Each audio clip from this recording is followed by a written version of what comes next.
Dans la paisible maison d'Helga, une vieille dame qui passait ses journées entre pelotes de laine et aiguilles à tricoter, un bruit étrange vint troubler sa tranquillité. Ce son semblait provenir des entrailles même des murs, un murmure profond qui évoquait une créature d'un autre monde. Sans hésiter, Helga fit appel à Frank, un exterminateur réputé pour son travail minutieux, afin qu'il enquête sur l'origine de ce phénomène dérangeant. À son arrivée, Frank fut surpris en découvrant la camionnette des frères insectes, des concurrents dans le métier, garée à quelques mètres de là. Partagé entre curiosité et contrariété, il pénétra dans la demeure d'Helga. Une lueur verte s'échappait subtilement des grilles de ventilation. Helga, d'une voix tremblante, essayait de raconter ce qui s'était passé lorsque le bruit étrange s'intensifia, annonçant quelque chose de sinistre. Suivant le son, ils furent guidés vers une pièce adjacente où ils découvrirent une scène troublante. Un casque ensanglanté gisait près de la ventilation. À l'intérieur de celle-ci, Frank trouva l'un des frères insectes, grièvement blessé, sa vie ne tenant qu'à un fil. Alors que la tension montait, une force invisible frappa Frank. Pris dans une lutte frénétique, il tenta de se libérer mais ne put éviter l'attaque.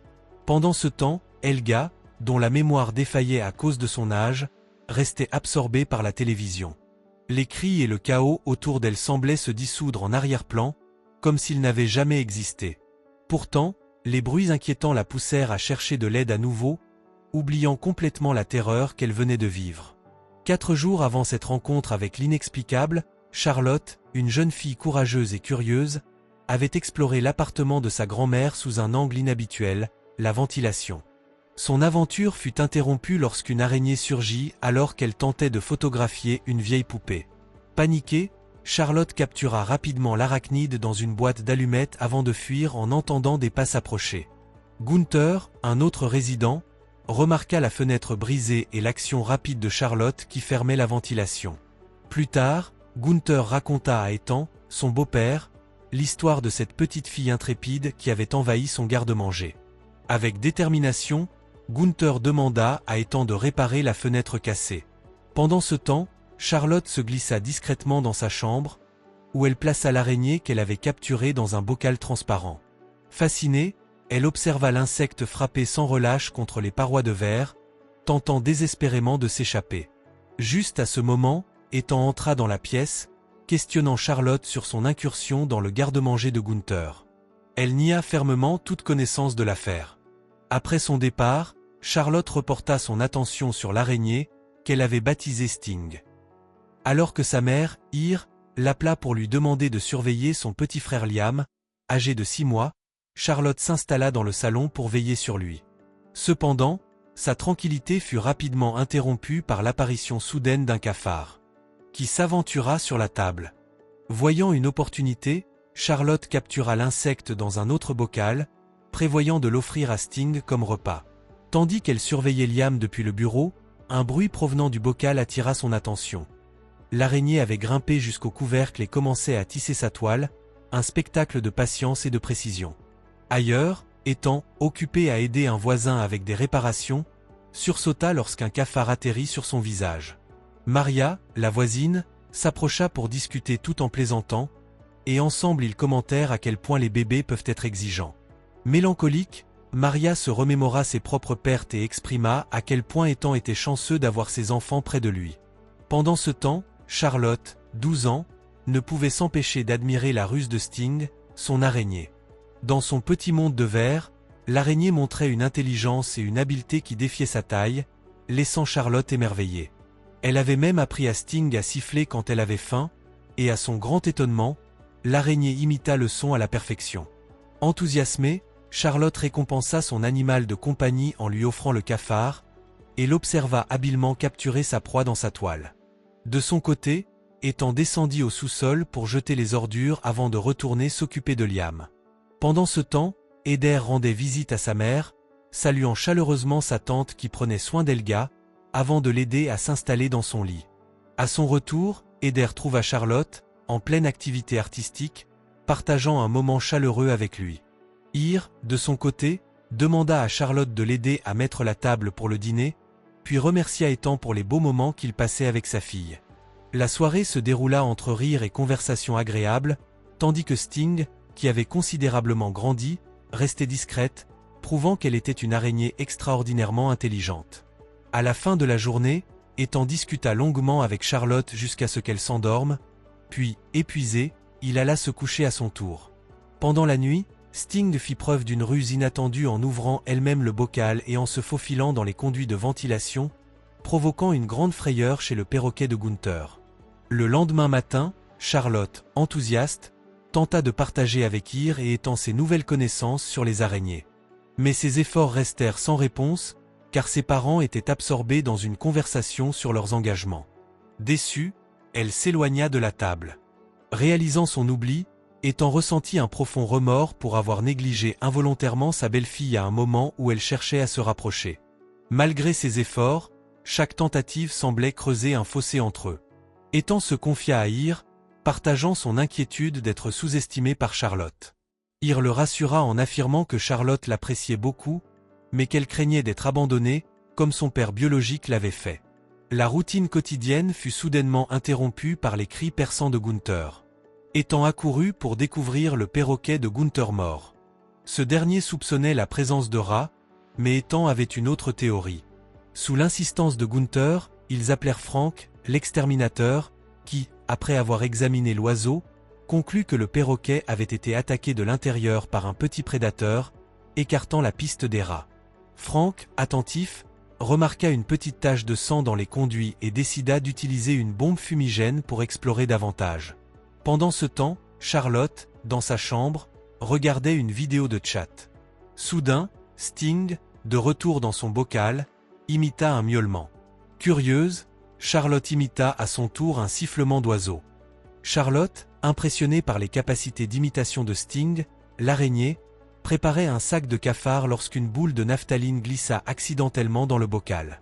À sa grande surprise, Sting montra une réaction de rejet clair face à la naphtaline. Intriguée, Charlotte approcha une autre boule de naphtaline près de la toile de l'araignée. Soudain, la toile se déchira, et Sting, semblant blessé et effrayé, émit un grincement qui faillit faire tomber le bocal des mains de Charlotte. Heureusement, elle le rattrapa à temps et observa que l'araignée avait beaucoup plus grandi qu'elle ne l'avait anticipé. Plus tard, Charlotte se calma et s'installa dans son lit pour regarder un documentaire sur les araignées. Elle apprit que ces créatures immobilisent temporairement leur proie pour les consommer vivantes, une stratégie de chasse qui lui parut inquiétante. Pendant ce temps, Frank, l'exterminateur, continuait d'inspecter chaque recoin des appartements, bien décidé à découvrir l'origine de la mort du perroquet de Gunther. En entrant dans la chambre de Charlotte, cette dernière le supplia de ne pas utiliser d'insecticide, car Sting ne le supporterait pas. Lorsque Frank apprit que Sting était une araignée, il exprima son dégoût, arguant que les araignées ne faisaient pas de bons animaux de compagnie puisqu'elles ne faisaient que tuer. Charlotte, en réponse, présenta Sting, qui lança une toile en direction du bocal, démontrant clairement son hostilité envers Frank. Ce dernier se sentit mal à l'aise, et incapable de trouver le véritable responsable de la mort du perroquet, il quitta l'appartement après avoir jeté un dernier coup d'œil à la ventilation. À la fin de la journée, avant de se coucher, Charlotte donna à Sting un autre cafard, que l'araignée dévora avec voracité, montrant un appétit insatiable. Durant la nuit, Sting trouva de nouveau le moyen de s'échapper de son bocal et se glissa discrètement dans l'appartement de Maria.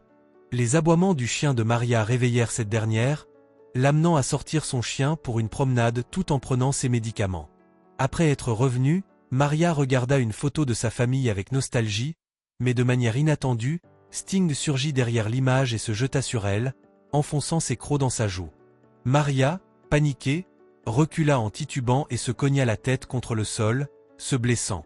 Elle se précipita dans la salle de bain pour examiner les dégâts, mais la toxine de Sting déclencha des vomissements violents et la laissa paralysée sur le sol. Horriblement, Sting rampa jusqu'à sa bouche et s'introduisit dans son estomac, provoquant sa mort de l'intérieur. Le lendemain, Charlotte discutait avec enthousiasme avec Ir et Ethan à propos d'Eric, un voisin qui partageait sa passion pour la biologie. Curieuse, elle décida de lui rendre visite et lui suggéra d'acheter un aquarium pour son araignée. Pendant leur rencontre, Charlotte montra Sting à Eric et s'interrogea sur sa croissance rapide. Eric lui expliqua que certaines espèces d'araignées atteignent leur maturité en quelques semaines, tandis que d'autres mettent des années, mais il trouvait la croissance de Sting, qui avait doublé de taille en quelques heures, hautement improbable. Pour prouver comment Sting se nourrissait, Charlotte éteignit les lumières, car l'araignée préférait l'obscurité pour manger. À ce moment-là, Sting émit un sifflement, laissant Eric stupéfait. Bien qu'Eric lui ait affirmé que les araignées ne pouvaient pas émettre de son, car elles n'avaient pas de corde vocale, Charlotte, convaincue que Sting était une exception, ignora ses avertissements. Impressionné par l'araignée, Eric proposa de lui prêter un aquarium, soulignant toutefois l'importance de s'assurer que l'habitat soit adapté à une espèce aussi inhabituelle que Sting. Charlotte, malgré son attachement à Sting, accepta de confier temporairement l'araignée à Eric. Elle insista cependant pour qu'Eric garde étant éloigné de Sting. Au même moment, Ir et Ethan discutaient d'une offre d'emploi intéressante pour Ir, qui impliquait non seulement de quitter leur modeste appartement, mais aussi d'améliorer considérablement leur niveau de vie. Leur conversation fut interrompue par un bruit étrange venant des conduits de ventilation. Curieux, Ethan s'approcha pour enquêter et tomba face au chien de Maria, ce qui le fit reculer et trébucher. Déterminé à gérer la situation, Ethan ramena le chien à l'appartement de Maria. Ne recevant aucune réponse en frappant à la porte, il utilisa un double des clés pour entrer et s'assurer que le chien était en sécurité. En entrant, il ressentit une atmosphère inquiétante. Suivant les aboiements du chien jusqu'à la salle de bain, il découvrit Maria sans vie sur le sol. Après avoir appelé les secours et assisté à l'enlèvement du corps, Ethan se retrouva interrogé par la police, étant l'un des seuls à avoir accès à l'appartement de Maria, ce qui le plongea dans une grande inquiétude. Eric contacta Charlotte pour discuter de Sting, une araignée venimeuse qu'il étudiait dans le cadre de ses recherches universitaires. Bien qu'expert en araignées, Eric ne parvenait pas à identifier l'espèce exacte de Sting, et cela l'inquiétait. Il redoutait les dangers potentiels que cette créature représentait pour eux et pour le public. De son côté, Ethan, qui faisait face à Sting pour la première fois, fut choqué par sa taille imposante. De retour chez lui, il n'hésita pas à critiquer Charlotte pour avoir gardé un animal aussi dangereux sans en mesurer les risques. Frustrée de ne pas réussir à joindre Eric dans son appartement, Charlotte se rendit chez Ethan pour en découdre. Lors de leur confrontation, un secret longtemps caché fut révélé. Le père que Charlotte croyait être en Thaïlande vivait en réalité tout près, de l'autre côté du pont. Bouleversée par cette révélation, Charlotte éclata en larmes et s'enfuit. Heather, furieuse, réprimanda Ethan avant de partir à la recherche de Charlotte. Pendant ce temps, Eric nourrissait Sting dans un aquarium agrandi, introduisant des insectes de plus en plus gros pour stimuler sa croissance. L'araignée avait tellement grandi qu'elle ne tenait plus dans son nouvel habitat. Cette même nuit, alors qu'Ethan s'assoupissait à son bureau, il se réveilla en sursaut, croyant sentir une araignée près de sa main.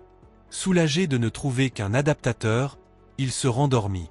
Ailleurs, Heather coiffait sa mère Helga lorsque Gunther entra dans la pièce, interrompant leur moment paisible avec son habituelle mauvaise humeur. Énervée, Heather demanda à Gunther de partir.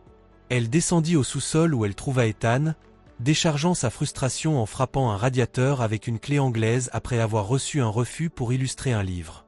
La récente confrontation avec Charlotte ajoutait à sa colère, et Gunther ne faisait qu'empirer les choses. Tentant de l'affronter, Ethan fut humilié par Gunther, qui lui lança qu'il débarrassait simplement la famille de quelqu'un d'incompétent. Dans l'appartement d'Helga, Gunther découvrit que son chat avait disparu et partit à sa recherche. Les miaulements qu'il entendait le conduisirent vers une bouche de ventilation ouverte. Confondant une ombre avec une plante suspendue, il s'aventura dans les conduits. Dans l'obscurité totale, sa lampe de poche s'éteignit. Lorsqu'il alluma une allumette, il fut terrifié en voyant Sting surgir des ombres et le traîner dans les profondeurs des conduits. Pendant ce temps, Heather gérait un appel important, tandis que Charlotte, distraite par les aboiements d'un chien, ne prêtait pas attention à l'environnement.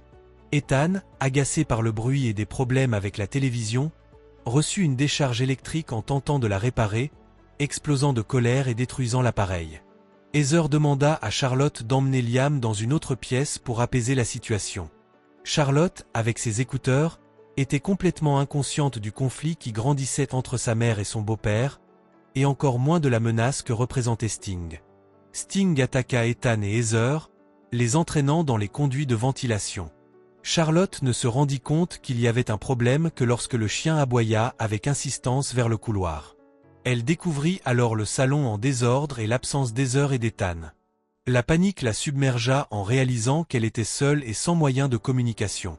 Les gémissements du chien la conduisirent vers les conduits, où elle aperçut Sting approchant dangereusement.